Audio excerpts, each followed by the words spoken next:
kita pindah ke MU. Deg-degan dong kemarin. Parah sih. Tapi gue bilang luck. Jujur ya, ini harusnya seri kalau gue bilang. enggak dong. Setuju. Iya, serius. Bukan karena gue nggak anti MU sama sekali enggak. Tapi ini match harusnya seri, Ji. Kalau gua melihat golnya Fulham itu lebih ke momentum, bukan ke build up atau bukan ke hasil permainan yang bagus ya dari Fulhamnya ya. Sementara gua ngeliat MU sebelum kebobolan nggak ada celah sedikit pun buat Fulham buat masuk.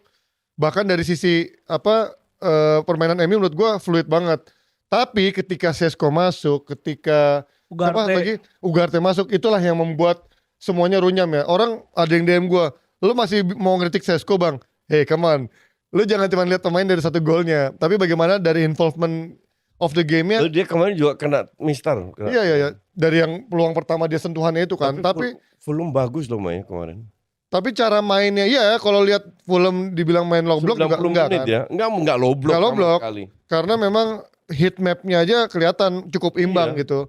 Cuman memang kalau game mainnya MU, ya menurut gue ya dengan skemanya Carrick ya, skema strikernya emang harus Mbomo atau Cunha. Iya. Sesko belum bisa main seperti kemarin. Bang, tapi lu agak worry ya. Ini kan sebetulnya 3 starting 11 yang gak pernah diganti sama Carrick kan. Betul. Dan hasilnya menang. Kecuali Cunha Dorgu ya. Betul. Tapi kan ini kan masih ada belasan pertandingan ya. Lu nggak mungkin nurunin pemain yang sama tuh setiap minggu. Biarin aja. Kan nggak ada turnamen lain.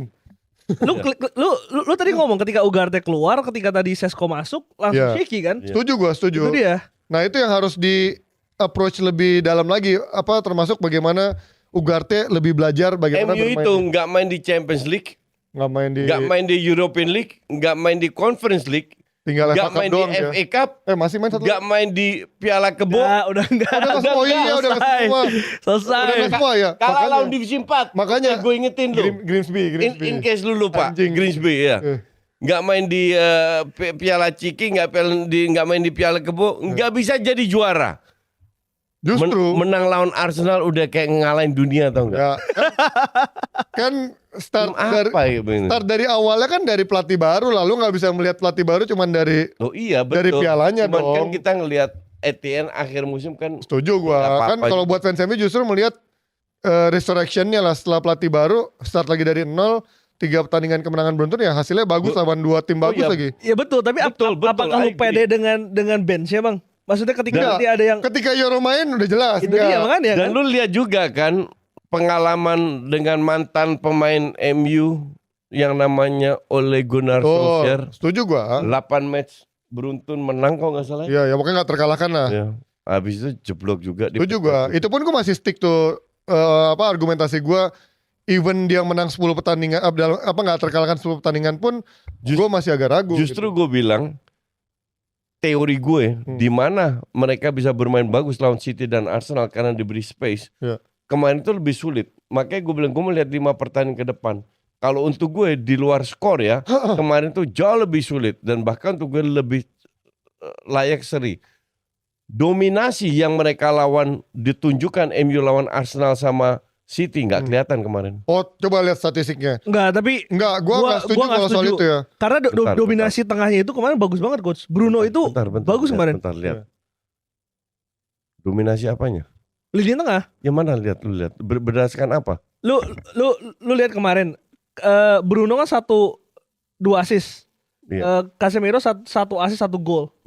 Itu maksudnya kita pernah nyorotin itu ketika lawan City ketika lawan Arsenal. 2 pemain ini perannya sangat vital. Iya betul. Ketika Casemiro kemarin ditarik, shaky tuh lini tengahnya. Betul. Cuman nggak secanggih pas lawan Arsenal. Lawan Arsenal itu canggih banget loh kalau gue bilang. Setuju. Match pertama pun demikian. Iya lawan 2 match. City. Iya, bukan match Arsenal home di MU, away di MU. Home kan kalah, tapi MU lebih bagus mainnya. Gue masih inget banget match itu.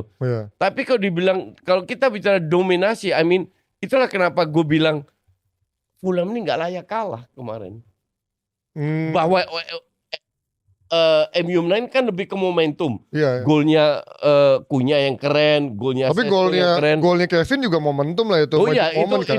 Itu momentum juga. Makanya di luar golnya, kita nggak ngelihat golnya dari sisi permainan. lebih layak imbang. Tapi Fulham Masih, tuh baru kalau baru gua bisa nggak ngelawan tuh 20 menit terakhir. Betul, itu Betul. waktu Sesko 20 menit masuk terakhir. sama Nggak, Ugarte masuk. Enggak 20 menit, babak kedua udah lumayan lah. Udah lebih bagus daripada babak Coba lihat pertama. enggak, gua enggak setuju. Gua kayaknya sebelum Sesko sama Ugarte masuk, MU benar-benar hampir nggak ada serangan yang benar-benar berbahaya lah. Paling ya 1-2 itu pun yang bisa disampaikan sama Lemens. Enggak bisa lihat Chance pertama itu dari Jimenez Lihat, yang itu pergantian pemainnya dong, lihat pergantian pemain.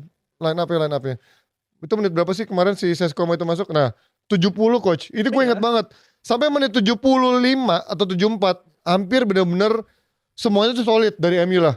Ada 1-2 serangan tapi yang arah ke kiper yang Lamens bisa save lah. Di luar itu menurut gue so far aman semua. Tapi waktu Ugarte masuk sama Sesko masuk, ini PR-nya buat MU memang. Secara main ini kelihatannya emang 11 pemain ini udah yang terbaik gitu. Termasuk kalau ada Dorgu ya. Dorgu masuk jadi wing kiri. Itu yang gue bilang double covernya emang sangat nyaman ketika ada Dorgu. Tapi buat nyerangnya ya agak sedikit lambat lah. Tapi kan ketika kemarin Cunha main pun Cunha melakukan tanggung jawabnya untuk track back juga untuk defense kan. tapi kalau misalkan dia mempertahankan skema ini sampai akhir musim ya, Casemiro kan terakhir ya. Betul. Itu jadi PR juga loh. Nah itu Lu harus yang PR. butuh sosok yang kuat, pengalaman yang Nah, bisa itu susah. itu Apalagi bisa. lu cuma main IPL doang loh. Iya. Iya. Enggak maksudnya kalau lebih banyak race-nya juga pemainnya. musim depan repot nih. Lagi-lagi akan mencari DMF. Siapa yang cocok buat Carrick gitu kan. Karena dulu kan dari era Frankie De Jong nyari akhirnya dapet Ya, Casemiro. Carrick belum tentu stay juga kan. Betul. Itu betul. Tapi sih kalau gue Iya, gue bilang sama kemarin sama si Mas Erwin kan. Gue skeptis sama Carrick di awal. Gue gak pengen era Ole euforia itu. Kayak ada ketakutan euforia Ole lah. Cuman gue bedanya sama Roy Keane adalah kalau memang dia bagus 3 bulan. Ya give him the job lah. Menurut gue itu layak untuk dikasih kerjaannya. Baru ntar dilihat apakah dia pantas lebih dari 2 musim 3 musim ketika memang tidak berjalan sebagaimana mestinya. Cuman Tapi kalau lihat squad ini sih menurut gua menjanjikan sih. yang menjanjikan Maguire Martinez sih. Itu 3 pertandingan konsisten banget mereka. Betul. Walaupun Maguire agak blunder ya dengan sliding tackle itu. Penaltinya ya agak blow on, dipanik tuh dia kemarin tuh. Cuma mereka kuat banget sih. Tapi Kalau Sesko dari tuh Super Sub, sangat mematikan ketika dia di dalam kotak penalti, Bang. Betul. Ya. Waktu betul. kemarin Kayak Gyökeres. kayak Gyökeres, betul. Ya, betul. Kemarin waktu Dorgu yang 1-1 passing lawan apa ya? Yang dia menang 2-1, Sesko nyetak 2 gol.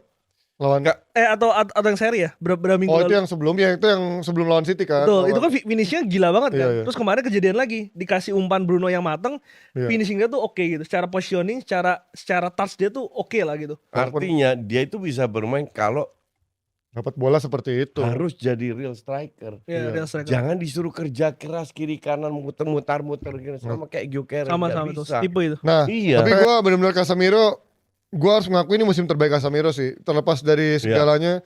Gue setuju, musim terbaik Casemiro. Walaupun Karena- baru setengah tahun ya. Ya, karena kelihatan dari awal musim dia benar-benar ngurusin badannya. Kalau bandingin sama musim lalu tuh agak lebih gempal kan. Musim ini kelihatan banget dia fit banget. Bahkan untuk gerakannya pun juga lebih mobile lah dibanding musim-musim sebelumnya. Ditambah kiper, udah no drama.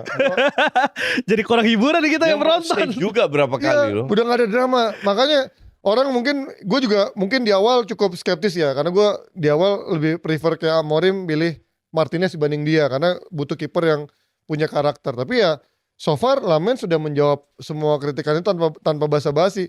Sebelum ada Martinez gue sempat bilang, lu ambil lagi aja Henderson deh. Atau beli kiper mediocre yang gak butuh banyak gaya. Tapi gak ada blunder-blunder lucu kayak Onana gitu loh. Dan nyata ya Lamens bisa menjawab harapan itu. Gak butuh profil tinggi, gak butuh banyak gaya ya, dia so far cukup untuk ada di situ, nggak perlu yang spektakuler kayak De Gea banget Ya, gitu. ya, ya. Tapi oke, itu dia dari Liga Inggris. Kita